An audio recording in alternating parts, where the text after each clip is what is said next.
ഗംഗാവലിപ്പുഴ വല്ലാത്തൊരു പുഴ തന്നെ. ഞാനൊരു കാലത്ത് ഇതിനോട് പടപൊരുതിയ ഒരു പുഴയാണ്. ഞാന് എന്റെ ഡ്രൈവറെ കിട്ടാത്തൊരു സമയത്ത് ഞാൻ എന്നും വൈകുന്നേരം ഗംഗാവലിപ്പുഴനോട് പറയും, ഇന്ന് ഈ ജയിച്ച്, പക്ഷെ ഞാൻ നാളെ വീണ്ടും വരും. അങ്ങനെ ഇതിനോട് മല്ലിട്ട് അവസാനം എനിക്ക് എന്റെ ഡ്രൈവറെ കിട്ടിയതിന് ശേഷം ഞാൻ ഈ ഗംഗാവലിപ്പുഴനോട് പറഞ്ഞൊരു കാര്യമുണ്ട്, ഇന്നത്തോടു കൂടി എന്നേക്കായിട്ട് ഈ തോറ്റ്, ഞാൻ ജയിച്ച്. ഇതിന്റെ കരയില് എന്നും ഇങ്ങനെ വിഷമിച്ച് നിൽക്കണത് ഓർക്കുകയാണ്. വല്ലാത്തൊരു ദിവസങ്ങളെ ഇനി അത്. ഏറെ കാലത്തിന് ശേഷം വീണ്ടും ഗംഗാവലിപ്പുഴന്റെ സൈഡിൽ നിൽക്കുകയാണ്. മനസ്സിന് വല്ലാത്തൊരു വിഷമം, പിന്നെ ഒരു ആശ്വാസമുണ്ട്. കിട്ടിയില്ലെങ്കിൽ ഇതേമാതിരി തന്നെ ഇപ്പൊ എത്ര കാലം തുടരേണ്ടി വരേന്. നമ്മള് ജഗന്നാഥന്റെ മോളെ കല്യാണത്തിന് വന്നതാണ്. ആ കുട്ടികളുടെ കാൽമല് വീണ്. എന്റെ ജീവിതത്തിൽ ആദ്യമായിട്ടാണ് ആരെങ്കിലും നമ്മളെ കാല് തൊട്ട് വന്ദിക്കുന്നത്. അത് ഓരോ സംസ്കാരമാണ്. എന്റെ ഹൃദയം പൊട്ടിപ്പോയി.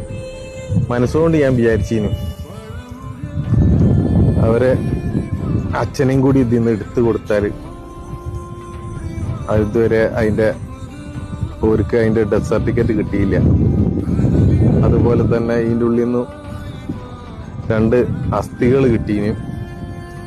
അസ്ഥികൾ ടെസ്റ്റിന് കൊടുത്തയച്ചിട്ട് കെമിക്കൽ കൂടുതൽ ഇട്ടുപോയത് കാരണം ആരതാണ് അസ്ഥികൾ എന്ന് കണ്ടെത്താൻ കഴിഞ്ഞില്ല.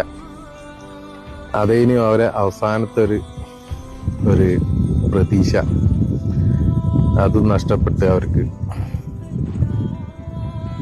അതിനെതിരൊക്കെ നിയമ നടപടി എടുക്കാൻ ഇവിടെ ആരും അതിനൊന്നും ഇല്ല. ഇന്നലെ ആ കുട്ടികള് കല്യാണം നടക്കുമ്പോഴും മുഖത്തൊരു നല്ല സന്തോഷം പോലും ഇല്ല. പക്ഷെ മലയാളികൾ ഒറ്റക്കെട്ടായിട്ട് പ്രയത്നിച്ചതിന്റെ ഫലമായിട്ടാണ് നമ്മളെ ഡ്രൈവറെ തിരിച്ചു കിട്ടിയത്. നഷ്ടപ്പെട്ടവർക്കറിയാം നഷ്ടത്തിന്റെ വില. ഇതിപ്പോ ഒരു സെൽഫി പോയിന്റോ അല്ലെങ്കിൽ കുറച്ച് വീഡിയോസ് എടുക്കാനുള്ള ഒരു പോയിന്റ് മാത്രമായി മാറി ഈ സ്ഥലം.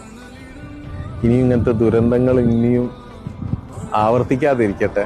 വാഹനങ്ങൾ സുരക്ഷിതമാവാൻ വേണ്ടിയിട്ട് പ്രോപ്പറായിട്ടുള്ള പാർക്കിങ്ങുകളും കിടന്നുറങ്ങാനും പ്രാഥമിക കാര്യങ്ങൾ നിർവഹിക്കാനുമുള്ള പാർക്കിങ്ങുകൾ ഉണ്ടാക്കണം. മരണം വരെ ഓർക്കാനുള്ള ഓർമ്മകൾ ശിരൂര് സമ്മാനിച്ചിട്ടുണ്ട്.